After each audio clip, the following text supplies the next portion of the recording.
So I originally came in here with this mask on, but I had my other one in my bag. So I'm talking to the doctor like this. After they treated me the way they treated me, I just threw this one on because I gotta let them know who I am. You ain't gonna mistreat this black woman like that. Sadly, people of color have to go through so much. I just came here. I'm a person that can tolerate pain. I'm a person that does not like to take medication. And I actually came here because I've been going through the pain for 3 days, lower abdominal pain, that sometimes it hurted when I walked. And I still would go to the park and do what I needed to do, but it was painful. So I wanted to get myself checked out, and that's why I came here. But to come in, I called my brother. Sorry, I don't get like this, but let me get myself together because it's challenging. So I called my brother Ike before I put in the group family text with a lot of ministers and told him where I was at. And so anyway, after I told them what was wrong, they triaged me immediately because there was nobody in the waiting room, and I'm in the back. I'm waiting for a room, and I was told, oh, you're going to go in room 5 as soon as we clean it. I'm sitting. Another lady was sitting there, and there was a couple other people sitting around as well. They brought another lady in, and I said, wait a minute, y'all told me I was going in that room. Oh, she was here before you. Okay. All right, I'll let that fly. The doctor comes back, and she tells me, she's finished. Once we clean this room, we're bringing you into room 5. And I look at her, and I'm not in this second mash yet, but I just look at her, and I pause before I respond. And I responded. And she seemed to have an attitude because I didn't respond immediately to her. I paused. I can pause. I'm here for care. So they put somebody else in the room. So I'm like, wait a minute. I get up, I go to the desk, and I'm like, wait a minute. Why? What's going on? I was promised this room twice. I'm here for abdominal pain. I don't know what kind of examination they need to do. You ain't examining me in no gallery with other people here and you poking and touching me. No. I need privacy. I'm a woman. And I know my rights. So security comes out too. They're not talking to me, but they just come out. And I'm like, ain't this something? So then a little while later, a doctor comes because I'm asking the person at the desk, who's in charge here? I want to speak to who's in charge. And in my mindset, I didn't think to ask for an administrator. And I know to do that at Lenox Hill. I'm in Metropolitan. So anyway, long story short, the doctor comes to me. And I'm like, I was promised this room twice. And she's like, oh, yeah, but, people, have certain... And I said, I understand that. I get that. I said, but I was promised the room twice. And twice it happened. And I said, now you're yelling at me. I said, and so my voice raised. And I guess that's why security came out. But anyway, they didn't come out for the doctor raising her voice at me. They came out for me with my voice raised because what it was we were at the same level of speaking. Because right now I don't feel well and I didn't want to come in here. But I came because I need to get myself checked out because I have stuff to do. I need to be in my community and do what I need to do. So I reached out, thank God, to one of the elected officials, staff members. You know who you are. Love you, thank you. They made some calls, and I eventually got a room. Never seen a doctor, because even when that doctor that yelled at me, she actually thought she was going to talk to me about my medical, whatever's going on. Yes, abdominal pain, but they're going to ask you other questions, right? No privacy. No, I'm not that person. I know my rights. You're not going to examine me in public, which you didn't try to do. You're sure enough not going to ask me 50 questions neither in public. I'm not that person. And you all shouldn't either. You deserve privacy when you go to a doctor.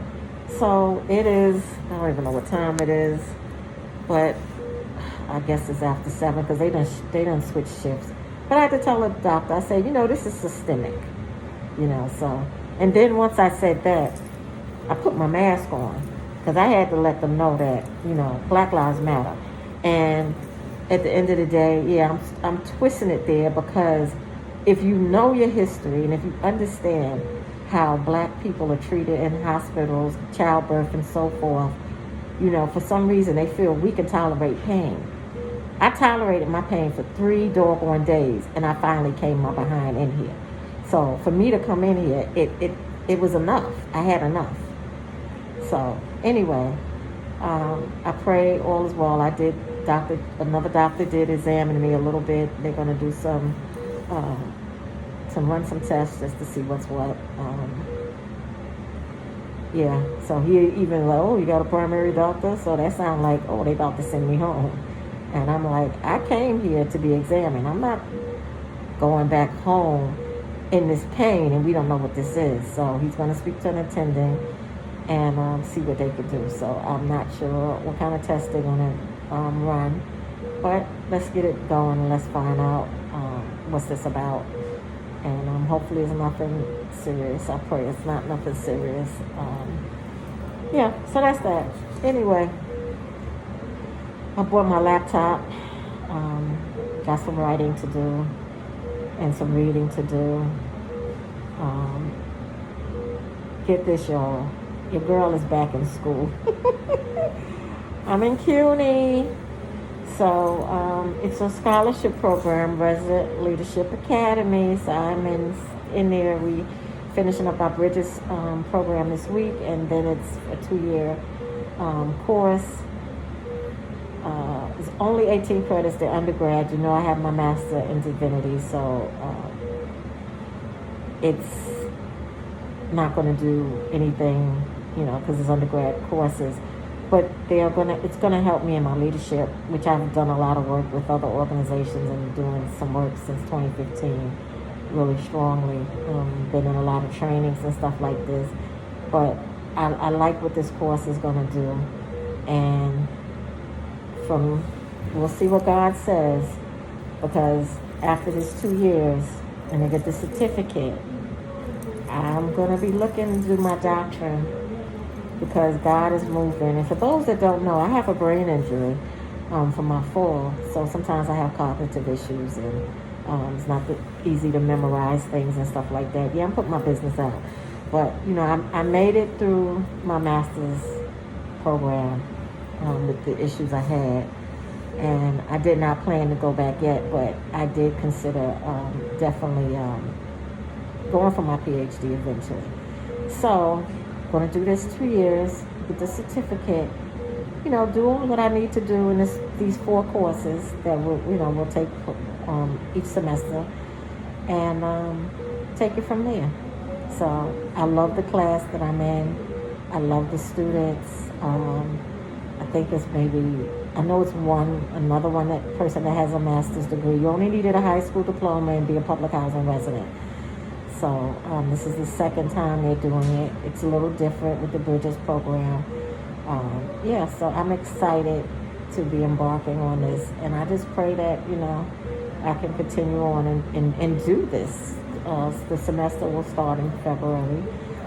And I need to be healthy. So keep me in your prayers. Oops, I said prayer. Keep me in your prayers. I'm never this lengthy, y'all. But keep me in your prayers. And I keep you in mind. I got a lot of work to do, community board and stuff like that, and Black Lives Matter as an organizer. So I have a lot of work to do, and just doing work in my community and my school. So, but you know what? It's the Lord that always gives us strength. So, and I could do all things through Christ who strengthens me. And I just want to encourage somebody by just telling you that don't think that something you're going through that you can't